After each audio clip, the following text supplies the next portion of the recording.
তো হ্যালো বন্ধুরা, সবাই কেমন আছো? তো আমি অনেক দিন পরে একটা ব্লগ করছি। তো ছেলেকে স্কুলে দিয়ে, কারণ প্রথম বছরের প্রথম স্কুল যাচ্ছে, কারণ ও অনেক দিন ছুটি গেছে, প্লাস স্কুলও ছুটি ছিল। আমরা বেড়াতেও গেছিলাম, তারপরে এসে কয়েকদিনের স্কুলে যাওয়া হয়নি, কারণ দাঁতে ব্যথা ছিল। তার জন্য ওকে ফার্স্ট স্কুলে পাঠিয়েছি। আর একজনকে দেখো, দাদাভাই চলে গেছে, বিছানাটা প্রচণ্ড খারাপ অবস্থা, জামা কাপড় কিচ্ছু গোছানো হয়নি। আর ওর তো দুষ্টুমি করেই যাবে, ওর দুষ্টুমি ও করছে। দাদাভাই চলে গেছে, ওর একা একা এবার ও রাজত্ব কিভাবে খেলছে। যাই হোক, তো আজকে সব থেকে খারাপ অবস্থা, কারণ আজকে রান্নার কাকি আসেনি। মানে যেদিন ওরা না আসে সেদিন আমার মানে ভীষণ খারাপ অবস্থা হয়। এদিকে বাচ্চা, এদিকে সব কিছু, তার মধ্যে রান্না সবই থাকে। তো রান্নাটা যাই হোক আজকে কমই ছিল, কারণ শাশুড়ি রান্নাটা করেছে, কিন্তু আদার্স প্রচুর কাজ ছিল। বাচ্চার টিফিন করা থেকে ওকে স্কুলে গোছানো, ছোটোটাকে খাওয়ানো, ওরও শরীর ভালো না।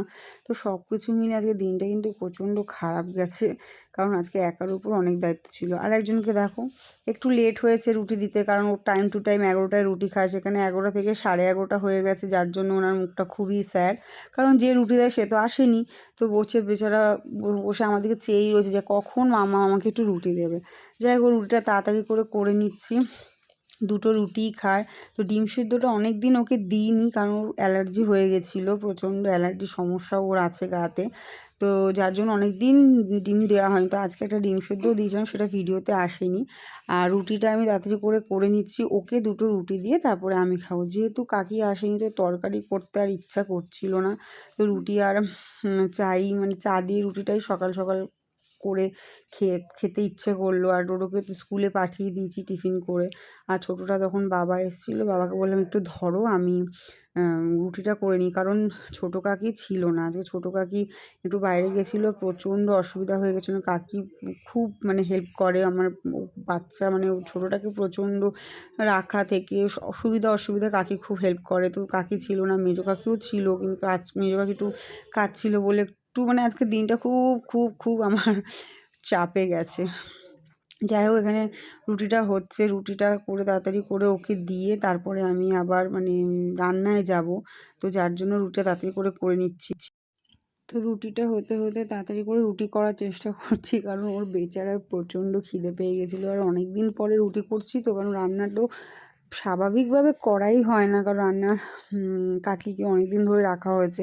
তো সেখানে রুটিটা দেখো ফোলেও নি, মানে ব্যাড, মানে অনেকদিন পর করলে যা হয়। যাই হোক, যা হয়েছে ও আনন্দে খেয়ে নিতে পারবে, ওর জন্য ঠিকই আছে। ওই যে ওয়েট করছে, বসে ওয়েট করছে। আমি রুটিটাকে তাড়াতাড়ি করে ছিঁড়ে অন্তত বললাম, না আগে তুই খা বাবা, তারপরে আমরা খাই। আর একজন তো ভ্যাঁ ভ্যাঁ করছে, মাম্মাম মাম্মাম করছে, ওই যে মেজো কাকির কোলে নিয়ে ঘুরছে, আর ও দুষ্টুমি করেই যাচ্ছে, মানে আমার কাছে আসার জন্য বায়না করছে। তারপরে ওকে রুটিগুলো দিয়ে ওকে আদর করে খাইয়ে দিলাম। সত্যি কথা বলতে আমাদের চার্লি এতটাই লক্ষ্মী, মানে ওর মতন ডগ মানে দেখাই যায় না। মানে ও যে বাড়িতে থাকে না, কেউ বোঝে না, খুব রেয়ার, খুব চেঁচায় আর খুব ভয় পায়। ও তো আমাকে প্রচণ্ড ভয় পায়, এটা সত্যি কথা। প্রথমে যখন ছোটোবেলায় এতটাই শাসনে রেখেছি যে ও আমাকে একটু চেঁচালেই ভয় পায়। তো দেখো নিমিষেই ওর খাওয়া হয়ে গেল, মানে এক নিমিষেই ওর খাওয়া শেষ।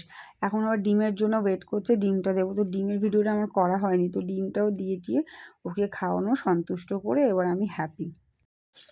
তারপরে এখানে তাড়াতাড়ি করে বিছানাটা চাদরটা অনেকদিন পর চেঞ্জ করলাম। বিছানার চাদরটা প্রচণ্ড নোংরা হয়ে গেছিলো, খাটটাও এলোমেলো হওয়া ছিল, মানে খাটটা প্রচণ্ড, জামা কাপড় অনেকদিন গোছানো হয়নি, কারণ বাড়িতেও ছিলাম না। সকালে বেরিয়ে যাচ্ছি, দুপুরে বেরিয়ে যাচ্ছি, মানে একটু ব্যস্তই ছিলাম, যার জন্য আমি গুছাতে পারছিলাম না। তো এখন এই যে তাড়াতাড়ি করে আজকে একটু সময় পেয়েছি বলে তাড়াতাড়ি করে বিছানাটা গুছিয়ে নিচ্ছি, কারণ বাবা ছিল, মানে বাবা যতক্ষণ আছে ততক্ষণ আমি একটু ফ্রি, ওকে ধরেছে। তো বিছানাটা ভালো করে গুছিয়ে টুছিয়ে নিয়ে যাবো চা করতে। চায়ের পরে রুটি করব, রুটি করার পরে বাবা আর মেয়ে দুজনে মিলে চা আর রুটি খাবো। চা রুটি খাওয়ার পরে সকালের কাজ শুরু করব। মানে এখনও অবধি রান্নাবান্না কিছু যায়নি, অ্যাকচুয়ালি রান্না আজকে করিইনি, নিচে মা সব করেছে, আমার শাশুড়ি মা সব করেছে।